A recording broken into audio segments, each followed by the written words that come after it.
Welcome to the Foul Play YouTube channel. Greetings and salutations, everyone. Welcome to Open Mic number 76.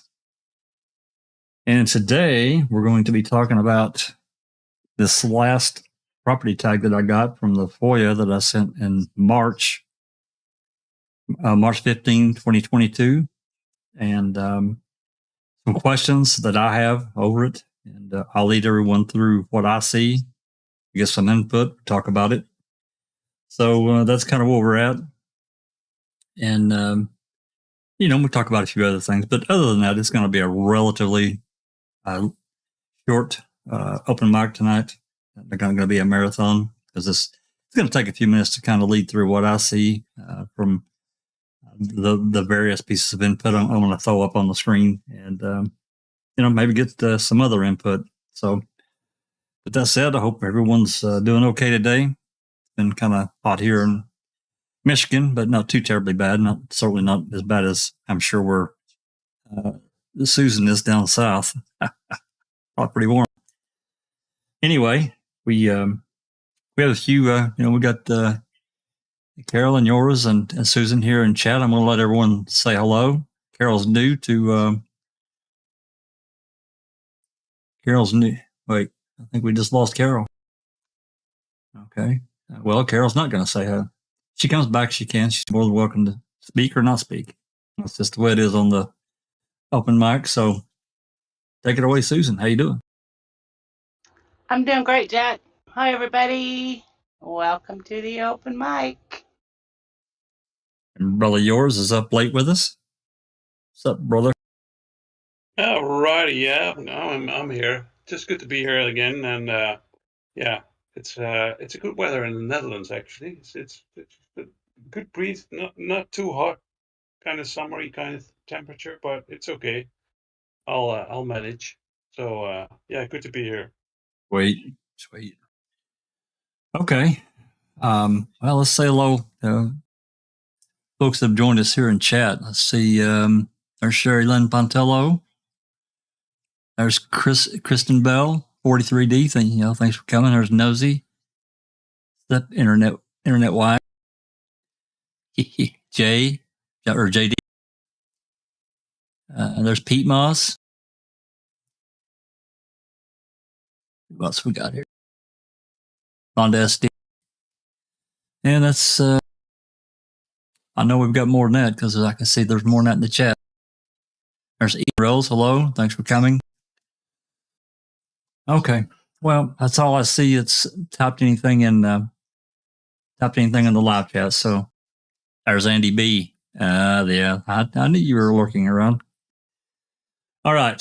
I want to throw this FOIA on the screen. This is going to be the original open records request that I submitted. And we're going to talk about a couple pieces. Just a second.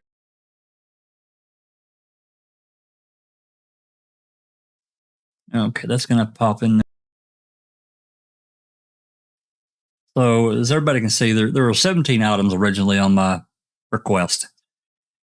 And of course, the first one, they said they didn't have it. Nothing in their case file. Okay. Number 2 is what we're interested in. Number 2 and number 13. Because they're the same thing, but I didn't know that. The original, as I've said before, the original request that I made, I went through yours spreadsheet, and I wrote down exactly what was pretty much word for word. Not only his spreadsheet, but the Kratz emails. But I requested these pretty much exactly how they were written in those documents. Okay. So this early Avery interview, that one's been out there for a while. We didn't have a copy at Foul Play, so I thought, it's $1. I'll get our own copy, so we'll have it. So I went ahead and requested it. It's been out there for, you guys would probably, how long yours has it been out there? A couple of years now, maybe 3. I don't know. It's been out a while. I'm thinking 2018 or 2019, someone got it. Kaboom or Seeking or I don't know. been out there a while. Yeah. So, when I got it, I got there were 15 items that I got first, and that was back in 21st of June. I think I got 15 of these items, and I want to throw something else on the screen here in a minute. But just keep in mind here, number 2, which is the Earl Avery interview. Oh, I'm going to show one more thing. And the 3 micro cassettes, that's number 13, which we didn't know what they were. And then there's a reason for that. Number 1, there is no CASO report on the Earl Avery interview, at least in much as it records this property tag number. Okay. So I want to show you a screenshot. This is a screenshot that I don't remember if it was yours or me. One of us created this interview and put it in the playlist. As you can see, it's 2 hours and 2 minutes. Okay. So you can take that 2 hours and 2 minutes. I want to pop this off and I want to pop up something else. I want to pop up the DCI report that we do have. Thanks to yours or Ricky, one of the two got it. PDF. Okay. This is DCI report 201. And this is the Earl Avery interview from, you can see it there. It's the current state is 11/9/2005. Now, it didn't get reported until the report date was 1/23/2006. So a month and a half, whatever. I'm sorry, over 2 months. Yeah, December, January. So two months and a couple of weeks, this report was submitted. And it was Special Agent Siler. You can see his name right there, James A. Siler. And according to James Siler, they interviewed Earl for approximately 1 hour and 44 minutes. Right? That's what it says there, 4:16 p.m. to 6 p.m. Well, number 1, we know that's wrong because I just showed you the photo, the screenshot of what we have already. It's 2 hours and 2 minutes. And we're going to get a little further into that.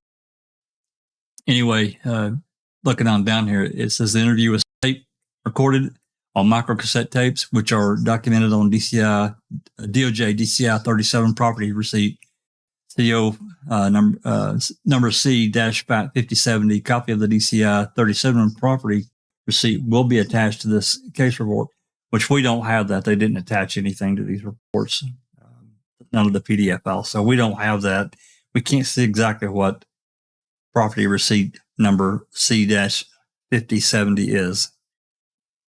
However, I remember going back to this, the one on my list, there's 3 microcassettes. I should have pulled that up too. Maybe I can pull it up here in a minute. If you look at the ledgers, the actual handwritten ledgers, I think it's in yours spreadsheet too, but if you look at the handwritten ledgers, it shows that this the DCI turned over multiple items to Calumet, and I think it's March 1st, 2012, and these 3 microcassette tapes are part of that. That was March of 2012. So the DCI had these 3 tapes. So I thought. Of course, I didn't know this at the time. Obviously, I wouldn't have requested both. Probably, why would I? Well, there's a problem. I'm going to show you that problem. And so let me get back over here. So hopefully everybody kind of follows along. Is there any questions so far, Susan, or yours? You guys kind of understand where I'm leading down the path here? Yeah, I don't see any questions yet, Jack. Okay, I'm going to pop that off. Let me go over here to this web page. And what I'm going to show you, this is going to be the actual, everything that I got, I put in a folder on OneDrive. And I'm going to show you what that is.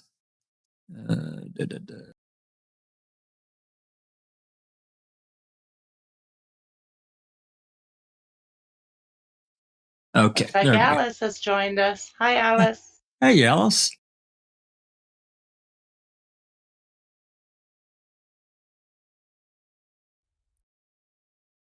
Hello. There she is. Hey. Oh, what a fucking day I've had today. Oh, jeez. Oh, technology. Who bloody needs it? Yeah, I hear you. I've been trying to print off all day. Well, no all day. Well, since about 4 o'clock when I got back for walking Loki. My brother got me a new PC. And I got a fancy new kind of printer and it's Wi-Fi and all the rest of it. See, trying to get it to bloody print stuff earlier on the day to get these flyers printed off for Tuesday. Oh my God, what a frigging nightmare. And I finally got it sorted about 10 o'clock tonight. And I was like, oh my God. So I've only been able to manage to print off about maybe just under 40 each of the Brendan flyer and the Stephen flyer to take with me on Tuesday. And lovely Rhonda SD has also sent me some postcards with Brendan and that on it. So Very I'm going to cool. take them. Yeah, and I'm going to take That's them as awesome. well. The only thing I forgot to bloody do because I was too bothered getting it printed was I forgot to edit the flyers themselves and put the bloody Foul Play website on them. That was my plan, to try and edit and put Foul Play at the bottom. And it wasn't until after I'd printed them all, I was like, ah, I'm fucking bastard. Sounds like you've been having a lot of fun. I don't know. That's what it sounds like to me. Oh my God, man. I was ready for flinging everything off the bloody wall. Well, at least you got it somewhat sorted.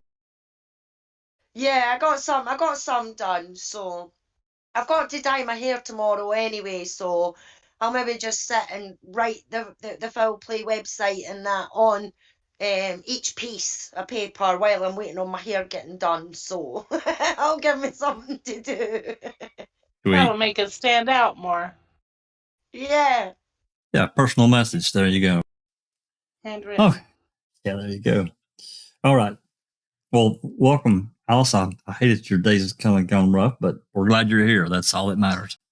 I'm talking about this property tag 14931. This is the last open records request that I got to finish up the big one that I got. So let's go back to what I was saying about the Earl Avery interview, and we're going to take a look at the actual. This is the actual audio files that we get that we glue together and make a, because you can't just upload a straight audio file to YouTube. It has to be converted to an MP4 or some other format that's video. That's got video included. So this is the actual what we get. You see it there, Earl Avery interview, and these are the three files. And if you look at them, it says tape one. This is what we got. This is how the CD was on the CD or the DVD. Tape one, side A. Tape one, side B. Tape two, side A. So, not really thinking too much about it, when we got it. I didn't really relate anything weird about it. But tape two, the interview is like, as we saw, 2 hours and 2 minutes. But as it goes into tape two, side A, about 28 minutes roughly into that side, the tape cuts off. There's no more audio. Now it continues to play. There's another 19 minutes, I think, of dead space, dead air, whatever, blank, however you want to say it. But, whatever. Again, the report said about an hour and 44 minutes. We know that we have at least 2 hours and 2 minutes of recording, right? Okay. And normally when they do these interviews, they say we're turning off the recording now. Or That's right. Yeah. That's right. So, all right, let's go to 14.31, which is right here. And this is the one I just got. As you can see, the upload. You can see it's 2 days ago. That's when I got it. And as you can see, there are multiple files. And if you read them, it's tape 1 side A, tape 1, tape 1. I'm sorry. Let me explain this, because for whatever reason, they sent 2 different audio formats. They sent MP3s and WAV files. So they doubled it. So, but basically there's 6 recordings here, just in 2 different formats. So tape 1, these 2, tape 1 side A, that's in MP3 and WAV file. Tape 1 side B, again, MP3 and WAV file. So just keep that in mind. Tape 2 side A, tape 2 side B, and then we get into tape 3 sides A and B. But we don't have any clue about anything about tape 3. So I'm thinking to myself, well, maybe they just had that handy, whatever they may be allotted, but that doesn't really fly for me. It just doesn't. Because why would you include in this at all? Why would you send 3 tapes back? Why would the DCI, a DCI agent or whatever entity, send back 3 tapes? One of them allegedly doesn't have anything on it to hold as evidence if there's nothing on it. So my feeling is it's been redacted. I can't prove it, but I've thought about this a lot, and I don't know any other way to explain it. So from that, after chewing it around in my brain and talking to some other people about it, I sent an email to the DOJ, basically requesting all the tapes, the entire thing, unredacted, or why. I didn't ask them why it would be redacted, because I don't know of any reason legally. It's an interview. Why would they redact it? Why does it cut off on, it's a certain point on tape 2 side A, and it does. You can listen to the interview. It just, bam, I think that Agent Seiler is talking, and boom, it just cuts off. So what was said to him, or what did he say back? That, there's potential here of about 180 minutes of redacted recording if you add it all up. Now, that's not mean to say that they talked to him for that we have there's 180 lost minutes, but there's up to that amount if you include tape 3, which there's nothing on. It's blank. It's absolutely crazy. So anyway, that's kind of where that falls out at. So, and that's what took them 6 months to get to you, right? Well, it was roughly 90 days for them to send off. Yeah, that was part of what Calumet told me. That they were going to have to send some of this out for conversion to the digital format, which was this one. But it's already been done. We see that in there. That was already done at some point a couple of years ago. Because again, if we go back, Earl Avery interview, this was already done. This has been out for a couple of years now, at least. I'm thinking 2018, but it could have been 2019 when somebody got. I really just don't remember. But I know it's been out a long time. Makes no sense. Absolutely, it does not make sense at all. To me, it doesn't. Tape 3, if there's. Sorry. Do we know what source it was? The other one from your interview? I do not. I haven't researched it enough to find out who got it. I don't know if it was, like I said, I don't know if Kaboom got it or Seeking or one of the other FOIA writers. I just don't remember. It just made me wonder if there was like a DCI recording and a KSO recording at the same time, So there might be a double recording going on. Not sure if that's the case, but just to rule that out. I haven't checked that. I will check the other source to see if it sounds if it's the same, volume wise and so forth, to see if it's the same. Yeah, exactly. That should be the same then. Yeah, I mean, I can. I'll ask Seeking. I didn't think about doing that. I did talk to her a little bit and she's aware of this, and she didn't say anything, but maybe I'll ask her. I just don't recall who got it. I just don't. Been too long, too many records. It's been out there a while, so yeah. It's good to just to have that, compromise and then see where it goes. It's very good that you got them because when you FOIA something, it's really. I think it's a really good FOIA because this is like the last thing that happens in 2012. They hand stuff over queso, DCI to queso, and you're like, what's happening over there? Yeah, I think it's a really good FOIA that you get him out there and just get him. Even if it's the same stuff that we already had, you can just tick that off the list. Say like, okay, that's one we done from the discovery file. It has been in there under this number. Check it. Go to the next one. I think it's really good that tick off those boxes.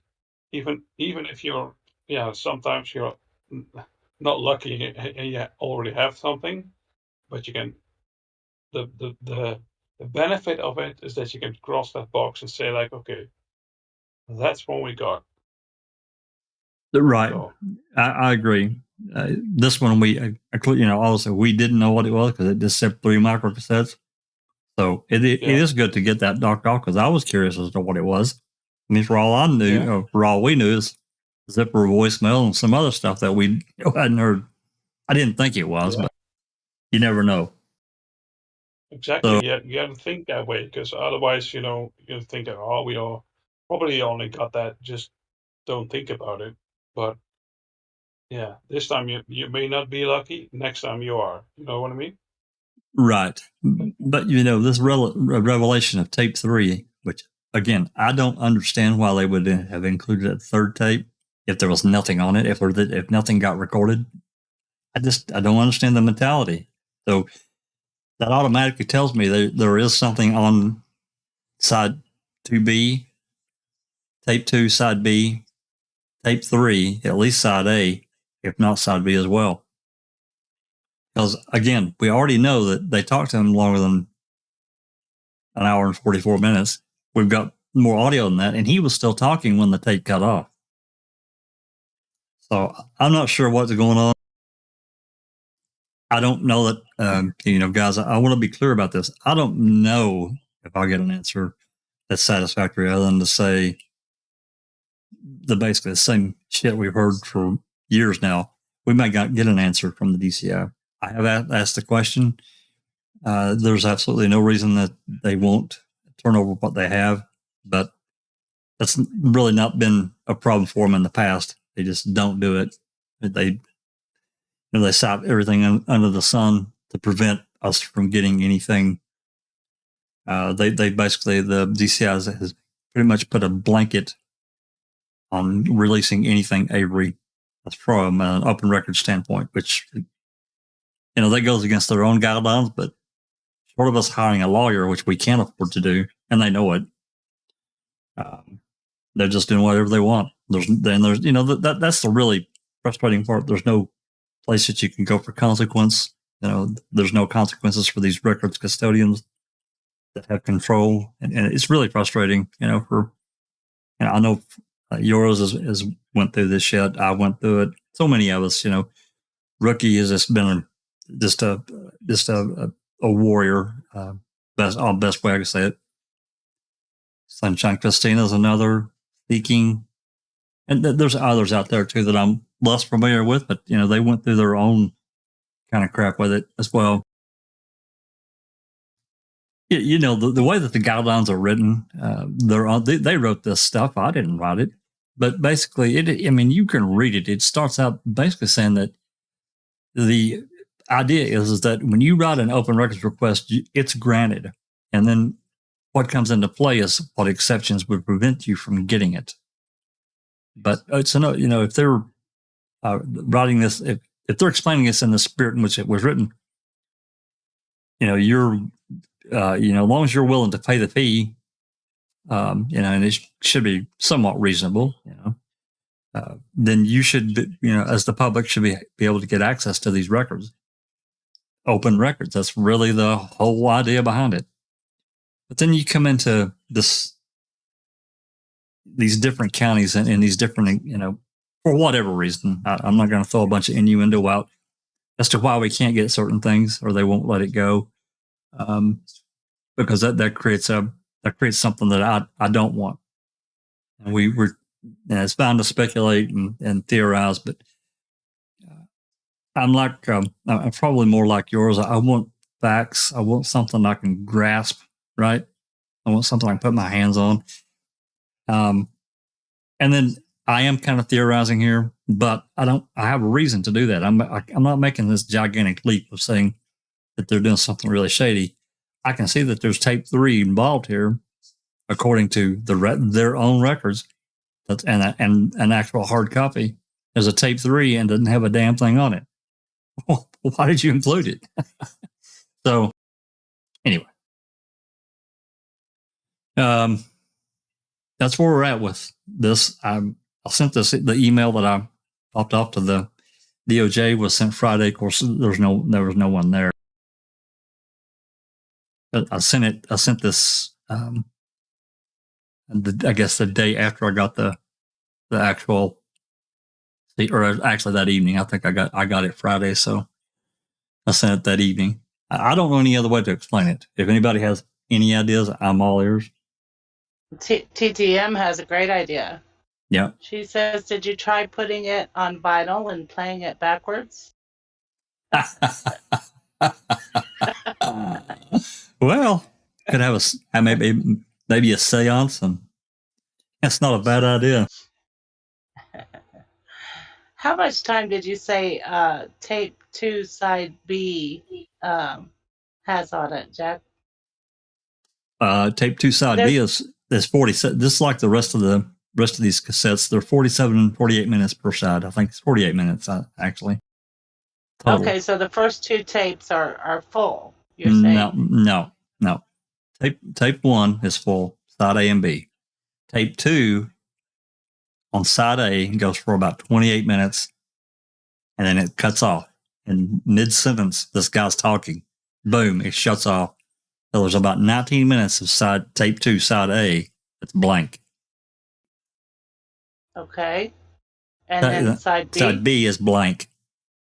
Okay. Jesus. And tape 3, A and B, both sides are blank. So does that match up with the 2 hours and somewhat that we already had? Yeah. Yeah, what's yours matches up pretty much exactly as to what we have. Andy B is asking, does tape 3 contain any audible tape hiss? Nothing. Yeah, well, you can hear something. I'll make it, Andy, I'll make it available. I'll send you the link to this folder. I'll share it with you, and you're welcome to have at it. Put it through your audio software and see if you can detect anything. I thought about that, actually. It's weird that they added a tape 3, right? It's very weird. It's all cut out after that.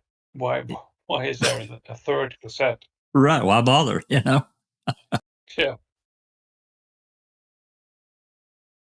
Weird. Yep. So that's kind of where we're at. Let me shut this off here. We're pretty much done with it. So T1 says backmasking, nice. Be boom, be boom. The rabbit's planted. Be boom, be boom.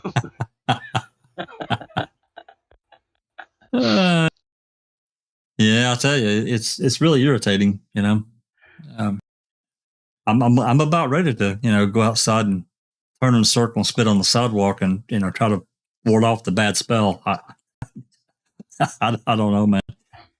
I never thought about when I did this FOIA that 2 of them would be the same because you just have no idea. And that's even another thing. Why would it just be written as 3 microcassettes? Maybe they didn't. Maybe the person that took wrote it down didn't know, in the actual ledger form itself, Maybe they didn't know. These, there's several items. Maybe I can pull it up here while we're talking. Let me see if I can pull this up.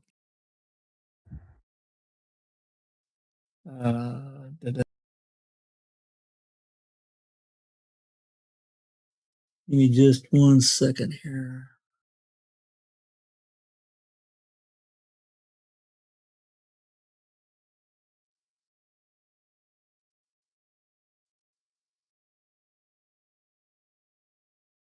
Red rum.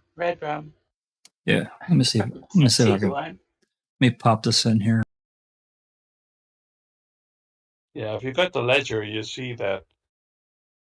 I know how you make the connection to the discovery file from CRATs, kind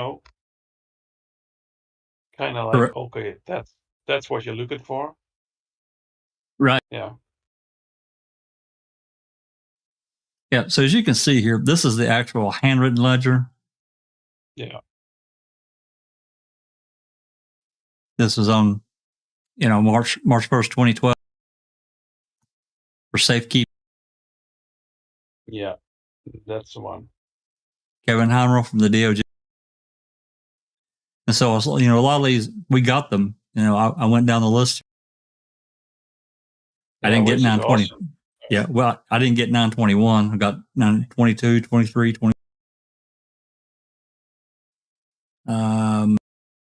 It's really good to know what these are. Yeah.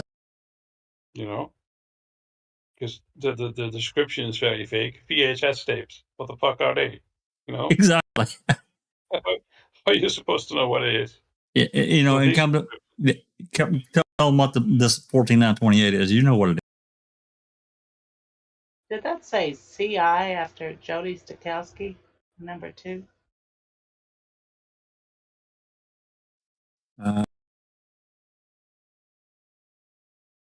It's crossed out. It is an I. I don't know if it just was so faded that it just didn't come through, or. CI. Yeah, that's CI there. It is confidential informant. Yeah. Yep. How strange. It didn't work out exactly like they wanted. I know that. But you get down to 14931, which is what we're talking about. And that's all's there, Yeah. T1 is asking, please recap. The blank recording in question is assumed to be what exactly? What files were grouped with this one? The Earl Avery interview. Yeah. This is apparently, from, again, there's, as far as I looked, I didn't find an Earl Avery interview in the case of report for November 9th. There is a case of, no, wait, I pulled up, I'll pull it back up here. Hold on. So T1 can understand. Let me close this off. And the PDF file, this is.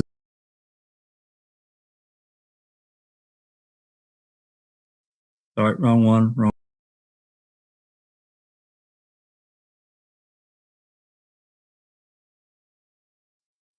This is the PDF file. This is DCI report 201.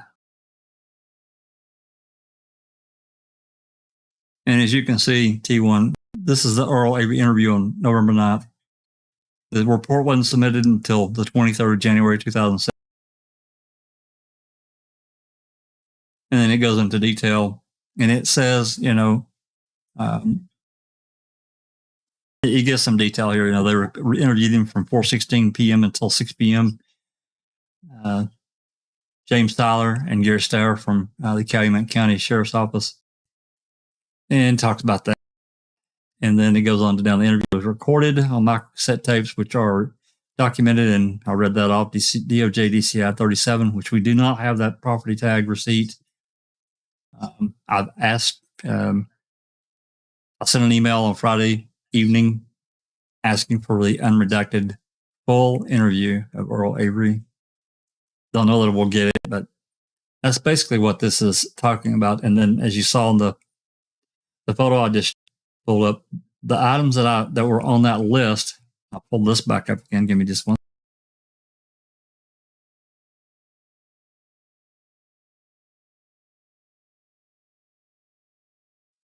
Okay, this is the ledger, and you can see the grouping of all these various items. These were all returned from the DCI to Calumet County to CASO in March of 2012.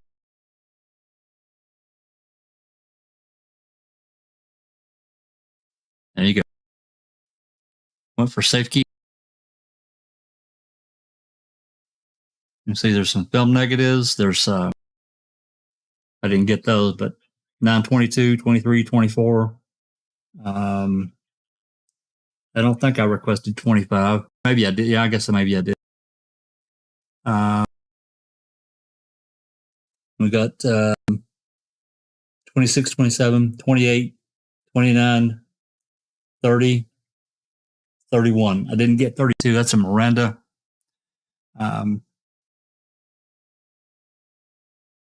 It's a Miranda form. I'm not sure which one that refers to. I did not get that. Maybe next time I will. But this is the grouping. And as Joris talked about a few minutes ago, these were all from 2012.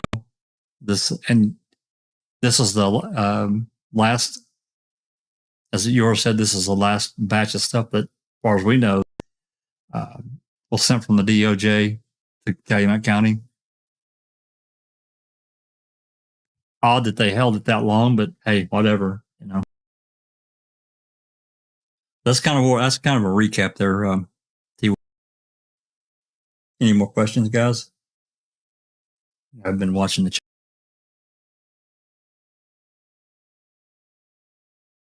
DCI also had evidence material in that, in their evidence rooms, because this is 5 years after the verdict that stuff got turned over to CASO. It makes you wonder what else is there, or what else has been there for quite a while. Right.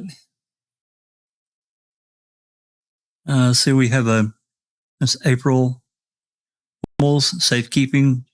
The joke, safe hiding is more like it. Yeah, it seemed like it. Well, that kind of thing really seems to be more attributed to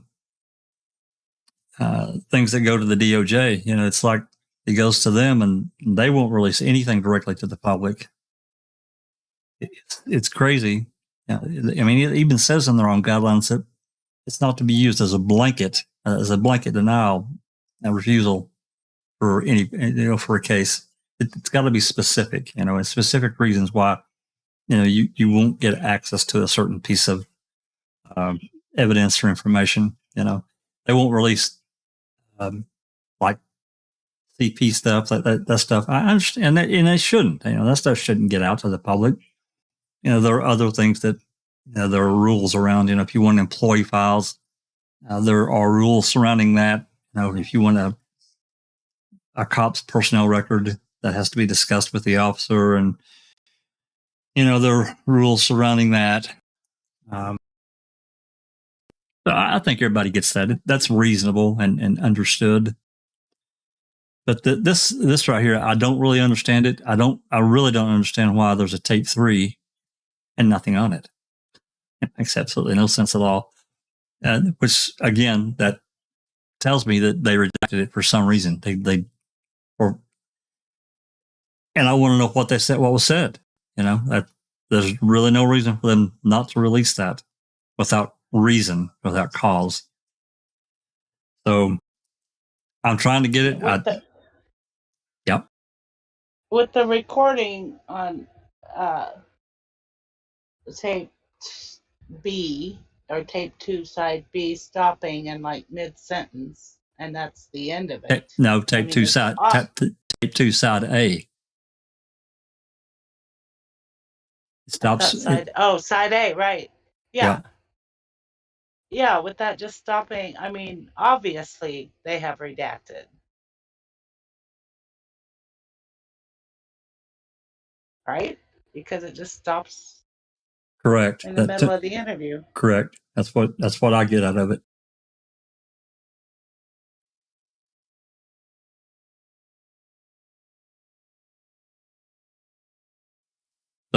anyway, if anybody has any suggestions or thoughts or whatever, I'm certainly open to it. Andy B, I will send you the link to the audio files. This folder I got. Anyone else that wants this, I'm not trying to hide any of it. So.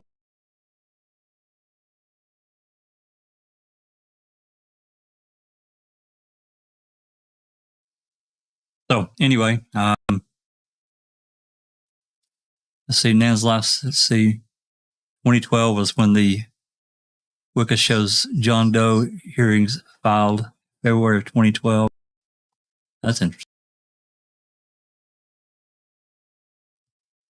Yeah, I mean, I don't know what else happened in 2012. I'm sure that there was. I mean, 2011. We know that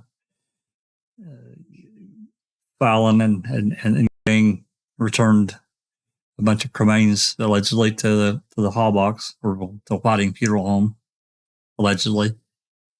2012, I really can't think of anything right offhand. Was Stephen doing anything in court then? I think it was 20. I can't think of anything in 2012, 2013, or 2014. He turned this. 2013. He filed his pro se, right? Pro se motion, right? Yours, 2013. Yeah, 2013 was when he went to court. Yeah, this whole list is basically when DCI gave the stuff back to Queso in 2012, and the thing is that we can't really be sure what was not given to the defense, because basically this is way after the jury trial, right? So you have to get into this to really know what was shared. What was in the hands of DCI, but basically was not shared with the defense in that, and that really could be very important. Mm-hmm. So that should be on the checklist. And sometimes, when there's a interview, it may be like sort of the same, but other stuff, can be new. Like, for instance, when you find out the CCTV video from the Menard's interview, that was info that was never shared with the defense. That basically he was in there for an hour in the Menard's shop. Yeah, So that was another one. When we got it, it's so it's so screwed up. The recordings are really difficult to watch. Yours did a really great job in slowing it down, but you literally have to put YouTube on the slowest speed you can, and it's still really quick. It's rotating through these various cameras throughout. Oh, yeah.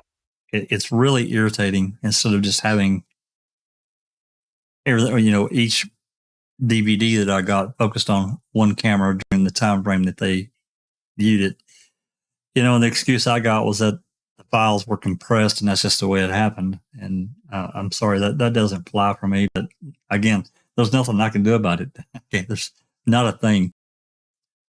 And that covered. I think they sent me. They sent me 9 DVDs to cover that. I got 5 in one set and 4 in another, which I really don't. There's not 9 cameras. I think there's 4, maybe 5, but I think there's 4. But oh yeah, it was a big job.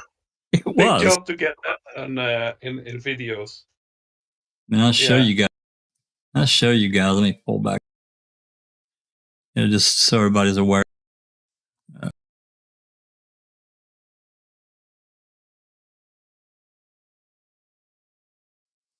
So, but like I said, this is everything that we got.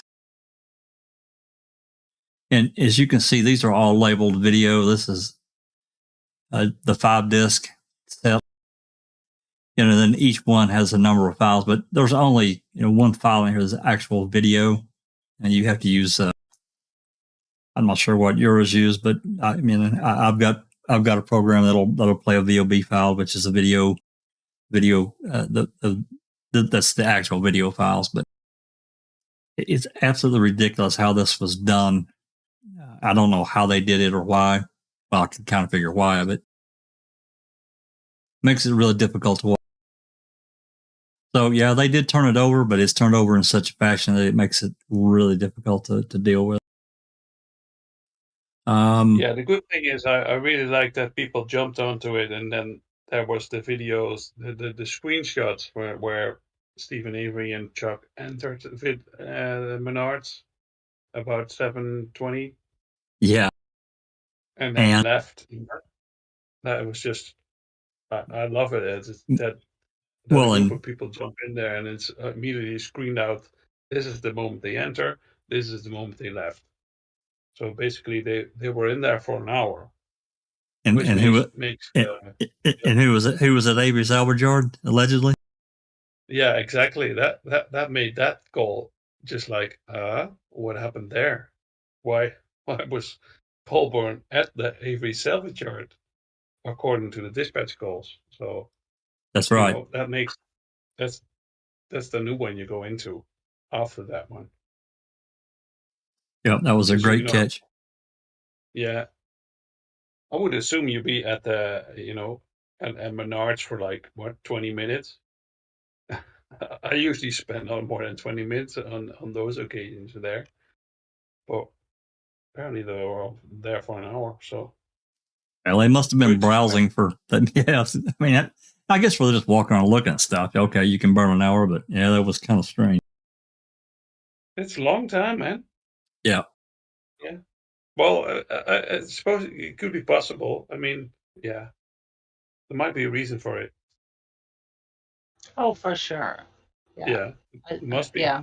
Time say it. It is so. So yeah. Yeah, this is another one. The Brian Dassey interview. This was I talked about this one too. This is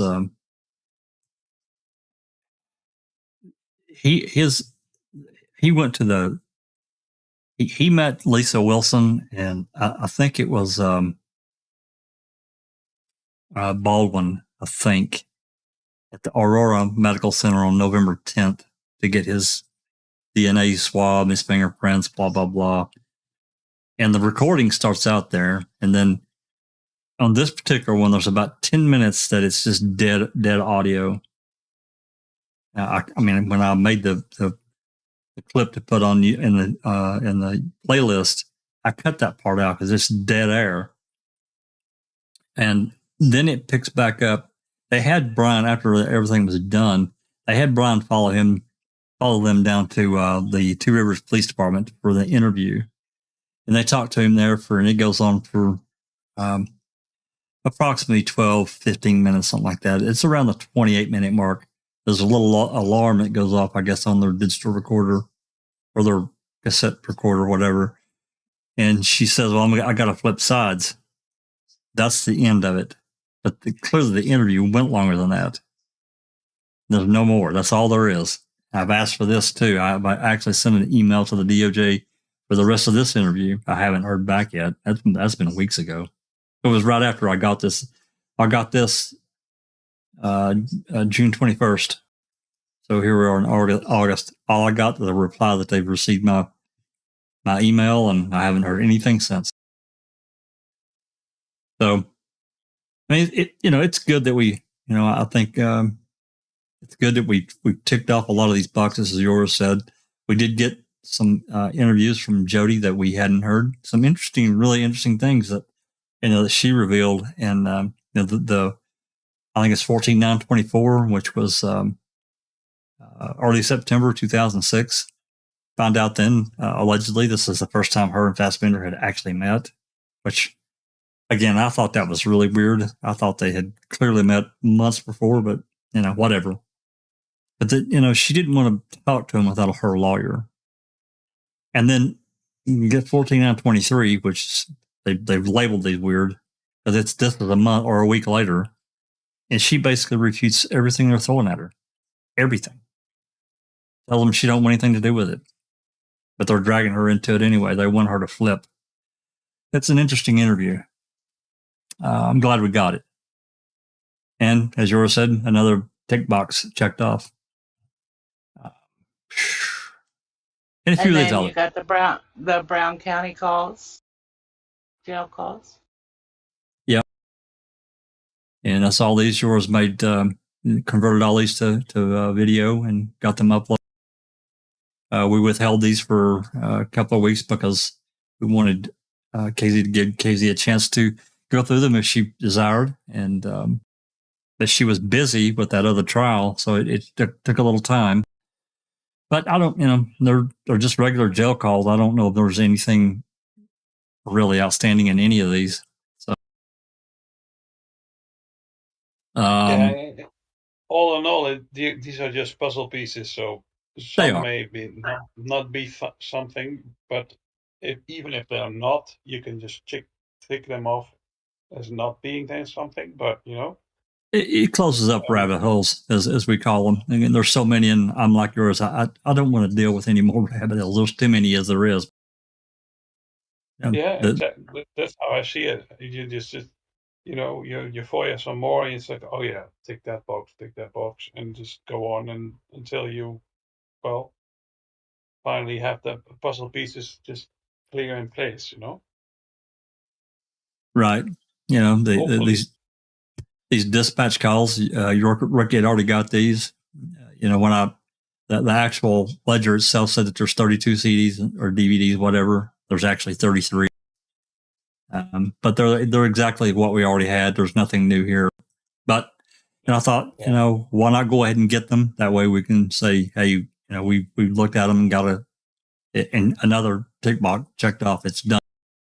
Yeah, and they filed it under a different filing order, so you can also say like, okay, that's how they did that, Right. And just remind that, okay, well, that's also information in a way, even if it's the same information we already had.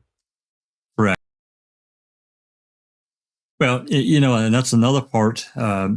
They sent me 33 between the dispatch calls and the radio calls. They said there was 32, but there was 33. But in reality, there's 35. There's 2 more DVDs that Rookie did get. One of them was labeled, or I think they're labeled Hallbach Investigation or something. And I did send an email back to Calumet County asking them to look to make sure. I was told this is all they have. So, which is really kind of strange why they wouldn't have them all. But hey, there's nothing I can do. I did ask the question. So anyway, this last one, 14931, it's weird to me.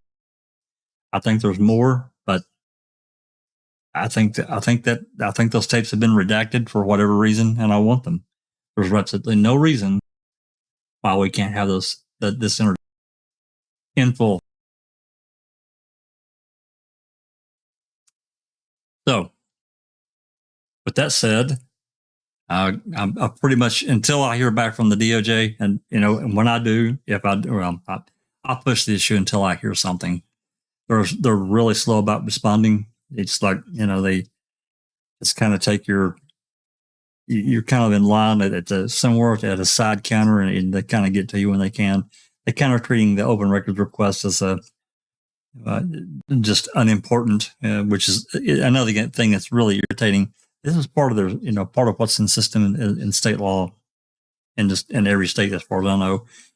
But it's treated as somewhat of a second or third class citizen. Like you don't really have, they're not really paying attention to you.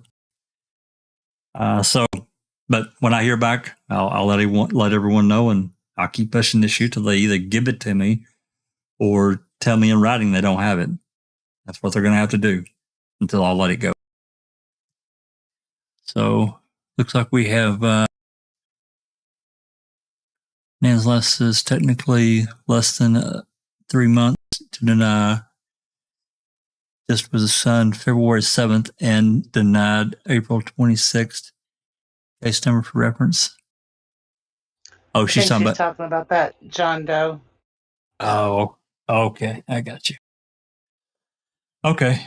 Well, with that said, I'm going to open this up. Like I said, this was going to be a shorter open mic. I knew it would be, but I wanted to explain to everyone what I saw. I think it's worth pursuing, even if it comes out that they're going to deny me, or they're going to say, "Oh, well, we don't have it."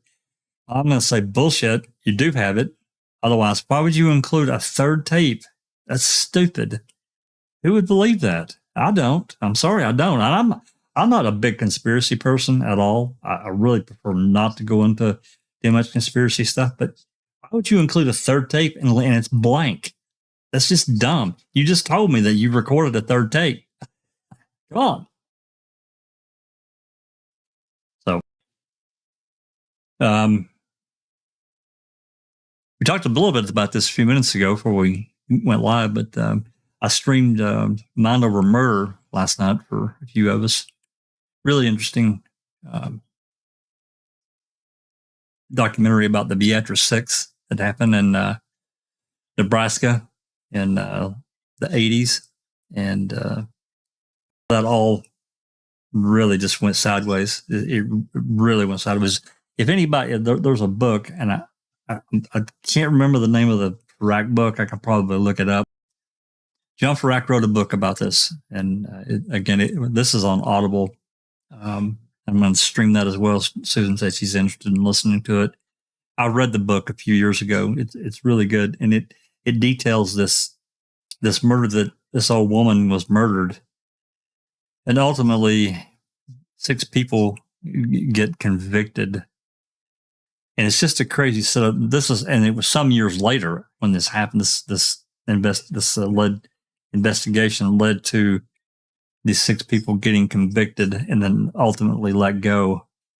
And the correct person was found out. It's crazy how that. Yeah.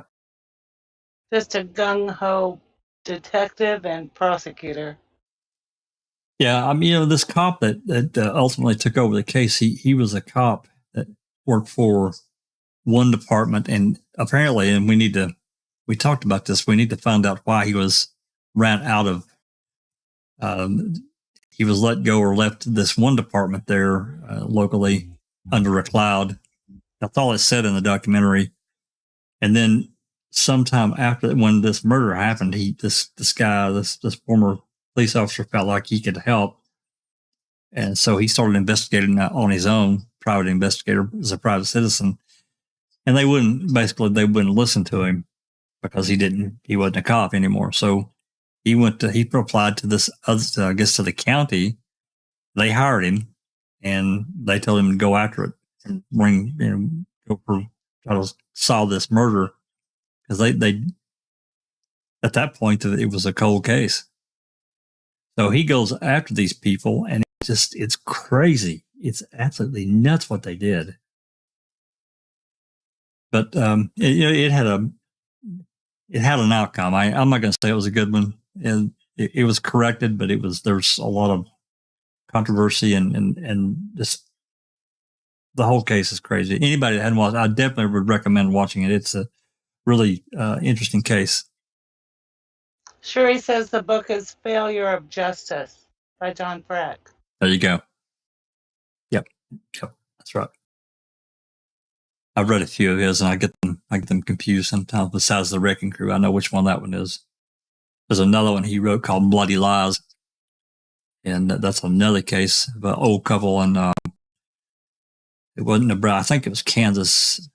It was somewhere there in the Midwest that were murdered by a couple of teenagers, young people from Wisconsin. That's a crazy ass case too. Crazy case. Yeah. Failure of Justice, T1. Yeah, I want to try to stream that here, the book. I've got it on Audible, and it's really good. It's definitely worth a listen. The documentary is Mind Over Murder on HBO. What is it, Jack? HBO Max. Max. Yeah, it's 6-part documentary. She did a really good job, the documentarian. She did a really good job with it. What's really cool was somebody came in and did a play, a local play. They used local actors and to play living people that lived in the small town. And this play, everybody in town believed the story of law enforcement that all these 6 people had murdered this woman. And so they did this play. And they were adamant, these town folks, and they're guilty. They did it. They did this play and showed exactly what happened, what went on, and changed the minds of a lot of the people. It changed the minds of the family, especially. The family was certain that these 6 people had done this murder, and it very interesting. It made me think of this musical that's being done on making a murderer. Yeah, that was a really interesting aspect because I don't think any part of that's in Rack's book, and because I think it happened after the fact, but it did, and that was this one of the sons of this lady that was murdered. He was, just adamant about, like Susan said, and then one of the 6 that was convicted, they got released, and he got out and was trying to put his life back together, and he'd met this woman, and they were actually fixing to get married, and he was actually working at took a job somewhere, but nonetheless they were preparing to get start their life, and now you got to understand these people are in jail for what, 20 years, something like that, 18 years. Yeah, close, yeah. And so they're getting out and to file a civil suit. But this one guy, like I said, they were getting ready to get married. He got involved in a car accident and killed him. It's really tragic. So the mother of this guy that got killed met with the son of the woman that was murdered and built some bridges. They had a good couple-hour conversation. It was really good. After he saw the play. After he saw the play. And understood exactly how this massive fuck up happened. And it wasn't just the cop that screwed up. There were some blood samples that got sent to Joyce Gilchrist. Anybody that's followed the whole Holtzclaw case has heard of Joyce Gilchrist because she was the DNA one of the labs in Oklahoma, and she screwed up numerous cases. Well, anyway, she screwed up this blood sample that they had sent. She screwed it up because they were looking for a secretor versus a non-secretor. And the person that left blood at the crime scene was a secretor. And Joyce Gilchrist said it was a non-secretor blood sample. So they didn't look at anyone else. And it altered the course of the investigation. She just screwed it up, as not surprising. She screwed up so many cases, it's not even funny. Anyway, it's a really good documentary. Highly recommend. And like I said, I'm going to stream the book on Discord here. So we'll pick a time and start streaming it. It's probably I don't know how many hours it is, but I'm sure it's multiple hours to get it all done. So anyway, that's kind of what we've done the last little while. Anybody got anything? I'm certainly open to it. This is, like I said, we've only been here about an hour. I did want to let everyone know about what I got. So I thought it was important. I could have just typed it out, and put it on the community page, but I think doing it this way, it's more explanatory. It's easier to understand when you can talk about it. It's a little confusing, Well, we already had the Earl Avery interview. Yeah, we did. I got a copy of it. And I'd like to find out whoever got the copy a few years ago, what they got. I can't imagine it's anything different than the one I got. I mean, that brings up another question. Where did that copy come from? How was it done? Who created it? It doesn't make any sense to me at all. Because it's best I can tell, it's exactly what we've already got. Yeah. Hey, there's Cherie. Hi, Cherie. Well, I'm hoping we're going to have some very interesting open mics coming up here very shortly. Maybe next week, this coming week. Hopefully, fingers crossed, Kathleen's going to file something. Well, hopefully it's coming here any day now. We'll see. Because it's the Yeah, 7th. and we have the musical on Tuesday. Yep. Oh, yes. That's coming up on Tuesday. So Did have a critics my review. So jelly. my plan, if all things goes well, I can go live on my channel through StreamYard. So my idea is when I hit the town, I'm going to try and go in a wee bit earlier. And I'm going to go live when I'm in town. And I'm going to go a roundabout way to the venue and show you what the Edinburgh looks like during the month of August when the festival's on. That would be awesome. It is heaving with tourists. There's street artists left, right, and centre. And the way I'm going to go a roundabout way to the venue, and I'm going to go live and show you what that is. I'll go past the court where Luke was sentenced, and then take you past Greyfriars Bobby, and to the venue, and hopefully meet up with Disco and go do a wee live there, and then I'll take as many pictures as I can. And then maybe hopefully speak to Phil afterwards as well.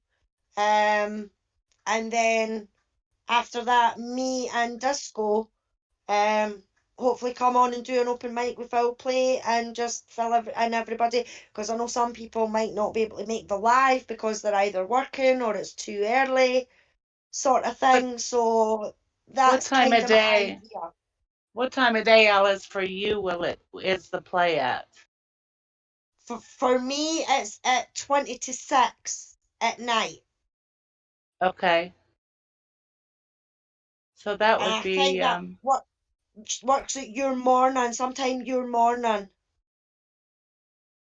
let's say 5:30. So I think that would be 11:30 a.m. I think you're 6 hours, aren't you? Yeah, 6 with some parts, 5 with others. Awesome. Yeah, I think she's 5 hours from me and 6 hours from you because you're Central Time. Yeah. Yeah. So 11:30 Central. Is so you'll be going on maybe an hour prior or longer? Yeah, aye. Maybe a bit earlier than that. So it could be maybe your time, maybe 10, half 10-ish, something like that.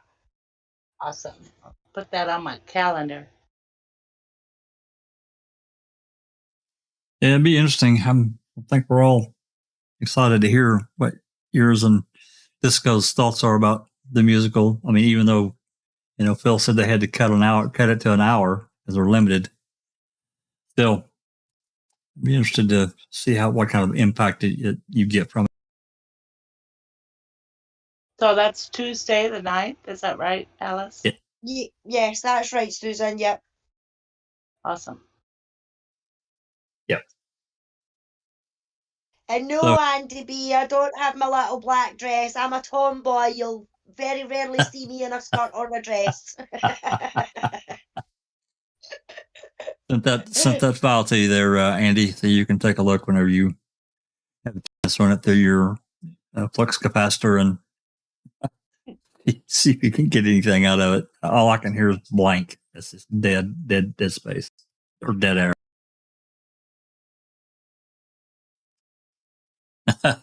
Boo. Anyway, that's pretty much all I've got for the day, unless somebody else has something else. I don't want to fail to mention, we're still thinking about Dr. Silkman. He's still on the road to recovery, and so we're thinking about him, BB, and yes, Christina. Yeah, Christina. Neverly. Yeah, well, Neverly's dealing with. I don't think it's the same kind of thing, but she's still having to deal with whatever she's dealing with. So I haven't talked to Christina in a couple of weeks. I need to send her a message to make sure she's all right and still recovering, and hopefully she can get back to, she's up for it. She can get back to doing her podcast, the Crime Theory Exchange. It's entirely up to her. That's her call. We're here and ready to go. There's a lot of things to talk about, a lot of interesting subjects. We got, I don't know when it'll happen, but there's been some conversation on Twitter. I've not followed it nearly as close as I did the Jeff Hurt thing, but the Marilyn Manson and Evan Rachel Wood thing, and I would imagine is going to be heating up a little more as we get into fall and winter. I don't know. Those civil trials, they follow a different path. You got depositions and discovery and all that kind of stuff. So things that we wouldn't necessarily hear about quite yet. I see what I've got an ingrown toe now. Yeah. Well, I know that those things hurt like a bastard. I've had one before, and they do hurt. So Me too. Just get They do. Get the clippers out and pull that so much out of there. That's all I can tell you. Clip it and get it. Yeah, they do hurt. Anyway, got Jeff Jones doing. I'm stepping in for Dr. Sutton, filling at least one shoe for him while he's out in convalescing. Of course, it airs on Mondays at 8:30 Eastern, 7:30 Central. It's been a good discussion. It's good to go back and revisit. So definitely tune that in. It'll be on, as far as I know, I think he's already put up the link. And then Wednesdays, of course, it's just Rhonda's getting back into the swing of things with the Holtzclaw case and putting on some things. Wednesdays at, I think that's 5:30 Central. Is that right? Is that right, Susan? Does that sound right? I think so, Jack. Yeah. Yeah. So anyway, a few things coming up this week. 7:30. Yeah, I was willing to add to something more like if people, I know there's some smart cookies in the community everywhere. So if they have some suggestions as what would be best to FOIA next, then we're all open to suggestions, right? I mean, we kind of know what we going for, but maybe there's other ideas to like, oh, you should do this or that, and then, oh yeah, that's a good idea. So, just throwing that out there for all of. Yeah, because that's a good thought, because it's interesting, and as that is, you think about going down a list and looking for something for you, but one of the things that Christina did that to me it's made me rethink the case, at least to some degree, is when she asked for the blank form for when a police officer fills out a search warrant, and that led to getting the disturbed earth unfiled warrant, which is like, whoa. Well, yeah, that's absolutely a great thing to think about. We're open we're open for suggestions. Absolutely. I'm going to go back down through the list and see if there's anything that is of interest that we can close up a rabbit hole, and we've got it. Yeah. I mean, we don't have the knowledge, as a group of people FOIAing this, we don't have the knowledge as a small group. The bigger the group is, the more knowledge comes in, and the more sharper you can get. That's what I personally believe in. Absolutely. Yeah. That's how you can get the advantage of more brains together, so to speak. Just to correct that, Jack, Jeff Jones is at 7:30. Well, 7:30 your time, 8:30 my time. I'm sorry, 7:30 Central. Yeah. Yeah, I always, you know me, Susan. I screw up putting the time in so many times. I think of one thing, type another. I've done that so many times. I try to be really careful now. I double check it. Like, okay, think about what you're typing. But yeah, yours. I mean, that's a great idea. I think the bigger the group, the more, there is a lot of smart people in this community, and surely. we've got ad money to, it's just sitting there. And if we're something we can FOIA that we can learn something and go from that, close up a rabbit hole, go from that.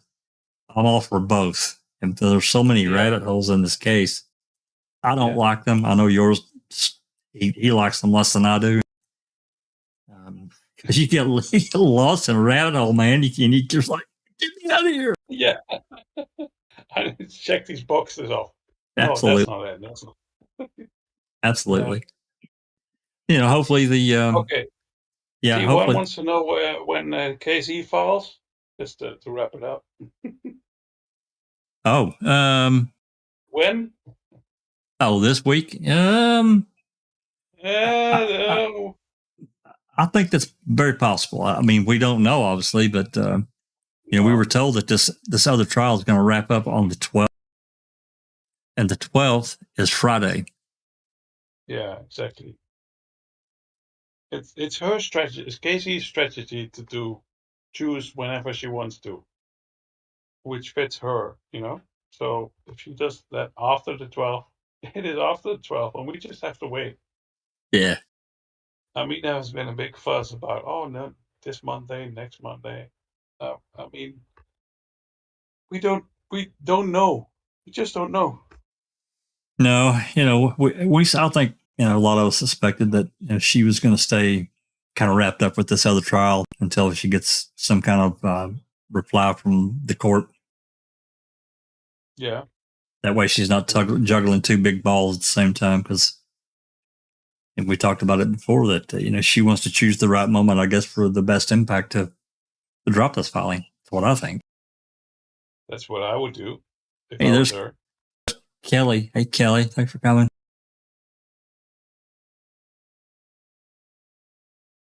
T1, not smart.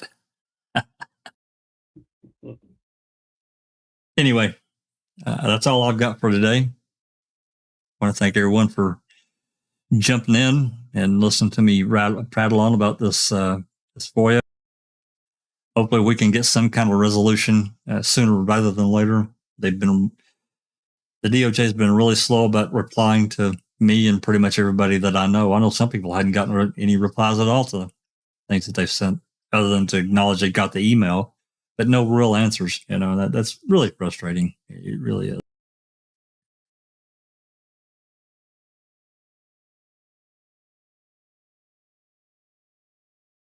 So much frustration with this case.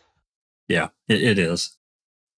Even just trying to find out what we can find out has been really frustrating. I after going through so much of it myself, I have a real appreciation for people that have taken the time to write open records, yours and Rookie and Seeking and so many others that stayed after it. And it's easy to get frustrated with, you get a no, you get a FOIA denied. It's easy to get frustrated, and you just got to kind of put that aside and either take the denial or request why are you denying this request, and then move on from that and go to the next one. Again, any ideas, as yours has pointed out, any ideas you guys have got, you can see that maybe we can get something to close up a rabbit hole, get deeper in the rabbit hole, whatever the case may be. Hey, let one of us know, and we'll try to get to it. I will say that Rhonda's not here. This is one more thing I meant to add. Rhonda's not here, but she was contacted by one of our members that generally is around. I haven't seen him in here today, but it's Ronald Cass, about a case that involves his personal life and his nephew. Here, is Ron here? Yeah. Yeah, we're going to be looking at the case that he's given us and trying to get some answers for him, making some requests. Don't know, I know, he's trying to do certain things, and he's hit some pretty hard brick walls there and where he's at. And so we're going to try to help him if we can, get some FOIAs written and try to get some information. So glad to do it. Yeah, I see it. Yep. Yeah, we'll be in touch, Ron, much as we can, and we'll see what we can get. What's T want to say in here? Hope she files tomorrow. Yeah, that'd be nice. Then wins on her other case on Friday and hits next week in riding a wave of power and success to get the word out through the media, exposure from the victory. Yeah, that would be great. That would be an ideal thing. I know nothing about the other case. Nothing. I'm no information.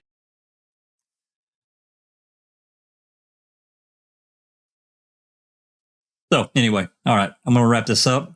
And again, appreciate everyone coming by.